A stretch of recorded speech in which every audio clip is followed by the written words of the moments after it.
Masayang Pasko ning pamanyubling mebye ke kongan. Masayang Pasko ning pamanyubling mebye po among. Mumuna po sigurong dili, pining kutang tamo king kakatamong sarili. Talaga bang kumbinsido tamo king sasabyana ning dalita pakibat? Ing dalita pakibat sasabyana po, ing yatu mitmuya king ganaka ning Ginoo. Po.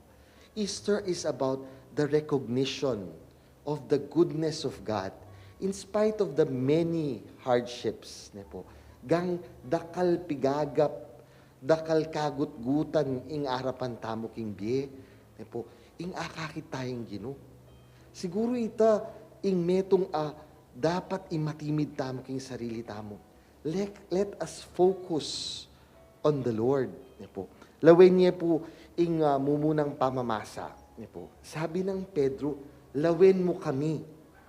Ining tao anyang lalo no di Pedro, ing isipa na dinandeng limus. Pero yung sinabi ng Pedro, itang atin mi, yung ibiyemi keka. At yung sinabi na king lagyo ng Jesus, talakad ka. Ingkutang, at suyo kaya katamo yung Ginoo. Balo yun yung kaya mawawala yung Ginoo kaya katamo because we are so focused with so many different things. And especially, most of us are focused on the past.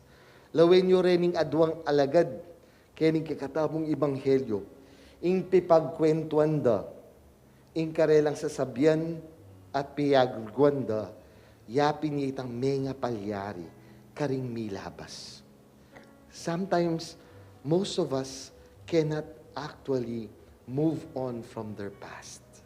Alang patugot, pidaladala tamo, ing milabas tamo. Alang patugot, detang sakit, adenasan tamo, po. Alang patugot talang babyayan sa sariwan, po. Ring sugat tamo. Alaya pong kaliwayan, king meto nga sugat, alang patugot kukutkutan mo ng kukutkutan. Eya kapilan man, maghilom, hanggat eme paborin. Until you let go of it. Anya, yaning metong karing sasabyana. Focus rather on the Lord. Because the Lord is doing great things. Dakalya gagawa ni nga pong Ginoo. Anyapin dining adwa, da manikit ita. Paluyo, ing sayang yapin nini. They were already with Him and they could not recognize Him. When they recognize Him, He already vanished. Puta makanyan muna maning malalyari kay katamo. Nano, at suni nga pong Ginoo, gagawa ning dakal agrasya ing Ginoo kay katamo, tayo pakakakit. Bakit? Kasi masyado tamong focus king milabas. Masyado tamong focus ka ring emotions tamo. Masyado tamong focus king sarili tamo. Tayo akakit ing Ginoo. Let our focus be rather on the Lord. Let us be sensitive.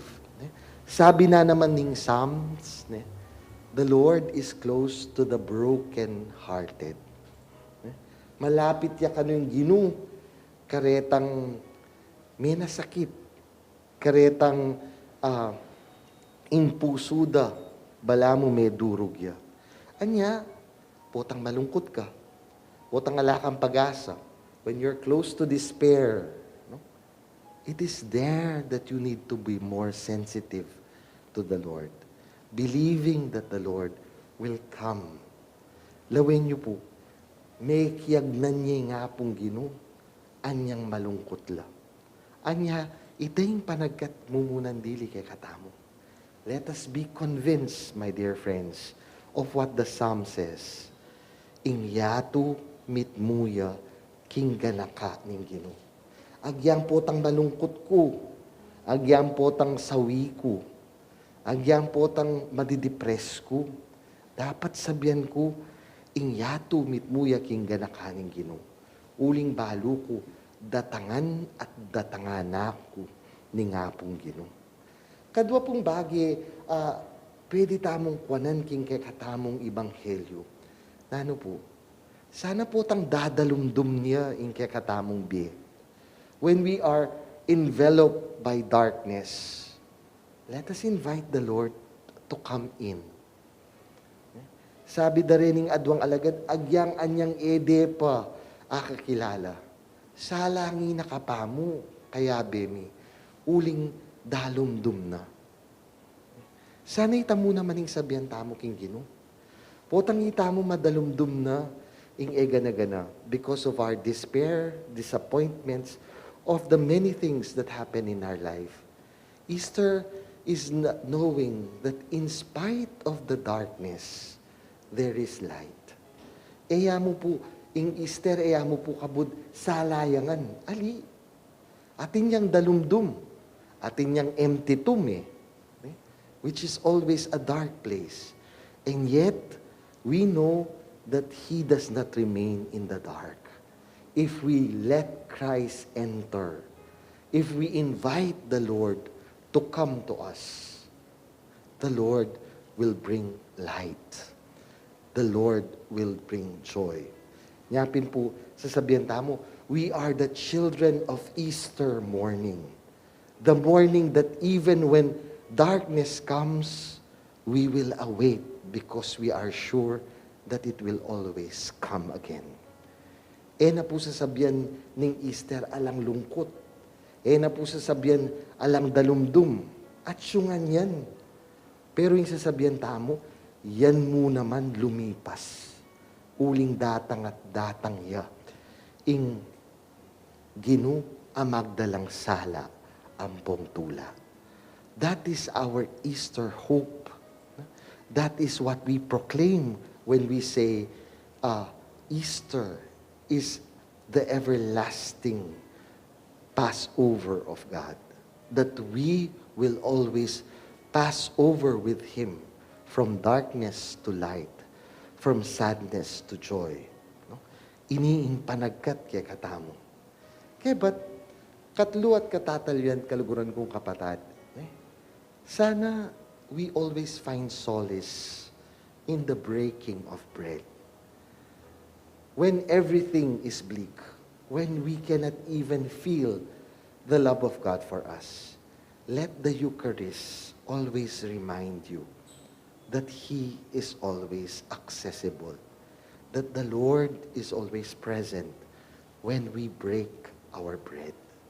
Nayapin po, ita ing metong sanang akakita mo. Ing radyo, ning kakatamong arkidiocese, pag maragul na, anyang pandemya, kantata mo migumpisa, karening kakatamong misa. At uli na nita, sasabihan tamo, at we proclaim that we always will want to have Him with us, especially in moments of darkness. In moments when we do not know what will happen. Ring aliwa, anyang libutad na ning pandemya, they were already proclaiming the end of all. Mga mateta na kanyan nga da. At luta na po magat luta ng banwa kanyan, king pandemyang iti. Lugod ni nga pong ginuwag yang makamasta mo, makapangisnawa tapa. Po. Anya, siguro itay meto nga bagay, akita mo. In spite of all of this, in spite of the pandemic, people continue to have their hearts broken. People continue to work. People continue to try to survive. And yet, we are saying, in the midst of all of this, we see the Lord break His bread. And hopefully, when bread is broken, we always recognize Him and say, He is the Lord. Amen.